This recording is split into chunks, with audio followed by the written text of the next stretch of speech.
Welcome to ADHDifference Strategies, practical tools for beautifully different brains. I'm your host, Julie Legg, author of The Missing Piece and diagnosed with ADHD at 52.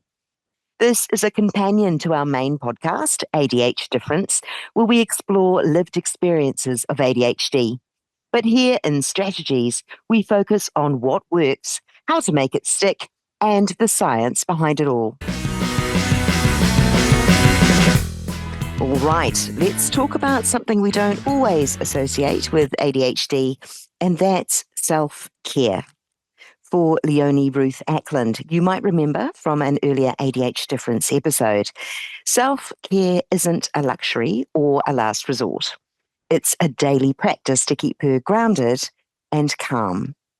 She's in her late 60s now, and over the years, she's come to understand her ADHD not as something to fix, but as something to support.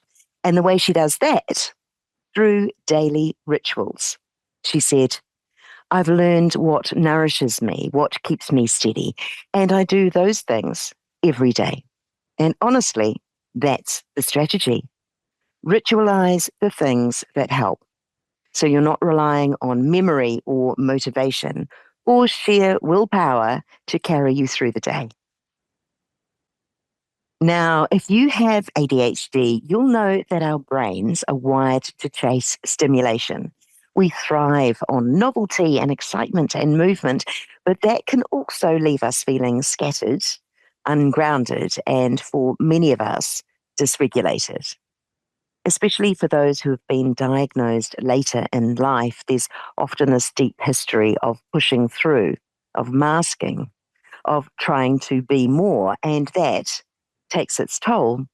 What Ruth has found and what research backs up is that ritual can act like an anchor, something to return to when life feels too much. It's not about having the perfect morning routine.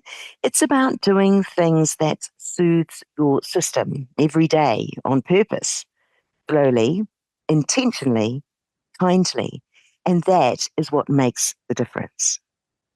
Morning routines are a wonderful way to start each day because it sets us up with calm, care, routine, and kindness.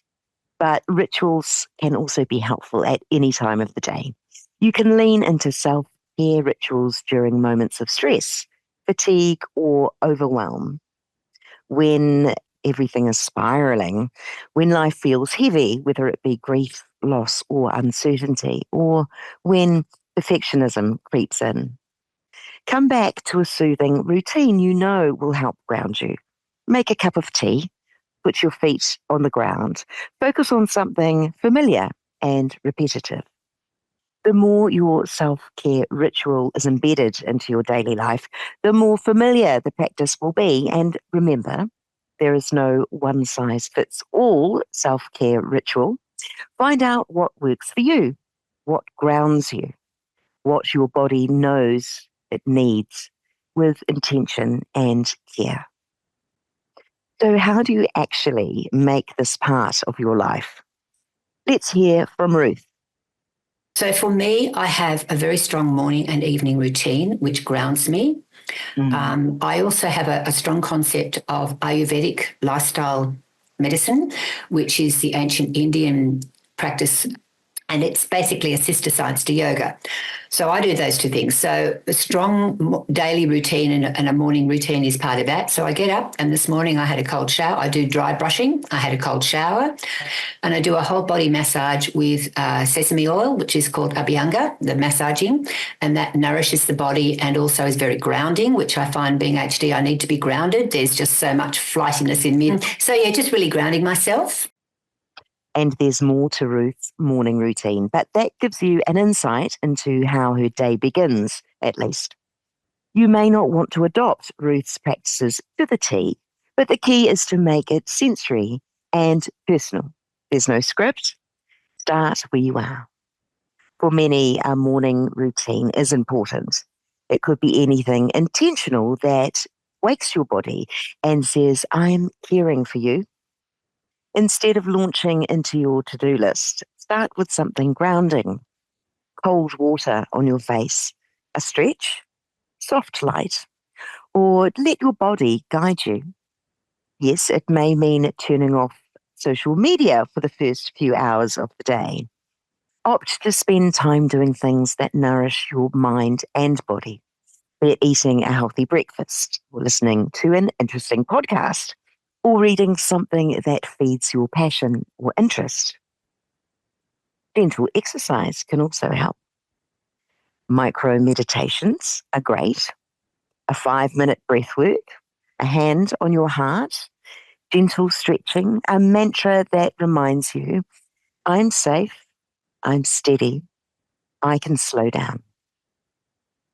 Make time to feel the sun on your face and listen to the birds, smell the coffee. Your brain will thank you for it.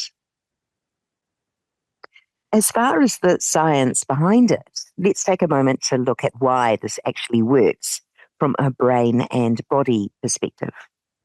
First of all, we know that routine reduces overwhelm. People with ADHD often deal with time blindness and decision fatigue. We're constantly trying to figure out what's next, and that burns a lot of mental energy. Rituals, even simple ones, bring predictability.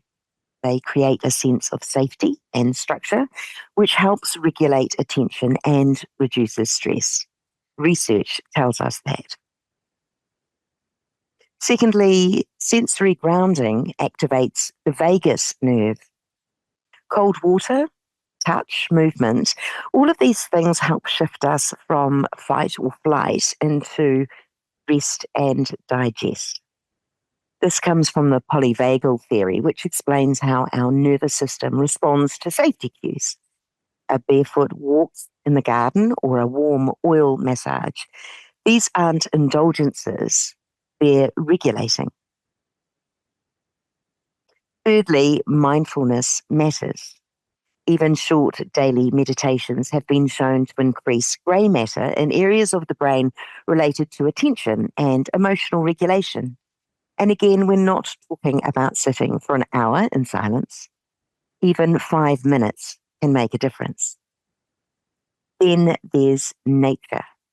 Being in green spaces with the trees, birdsong, and being close to the earth helps lower cortisol, increase dopamine, and improve focus. A 2009 study found that kids with ADHD were significantly more focused after a walk in the park compared to urban environments. And that effect translates to adults too. And finally, self-compassion. This is a big one.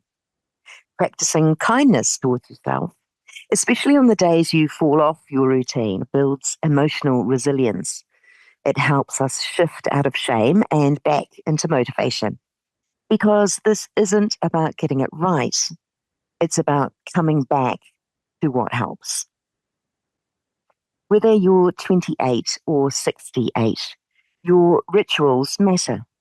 And the way you care for your ADHD brain with gentleness and repetition will shape how you feel and how you show up and how you thrive. A big thanks again to Leonie-Ruth for sharing her strategy and for being part of the broader ADHDifference conversation. If you'd like to hear more from that episode, head over to our main series. You'll be looking for Season 1, Episode 7 to hear more of her story. Links are in the show notes to guide you. Thanks for tuning in. For more practical tools for beautifully different brains, hit the subscribe button.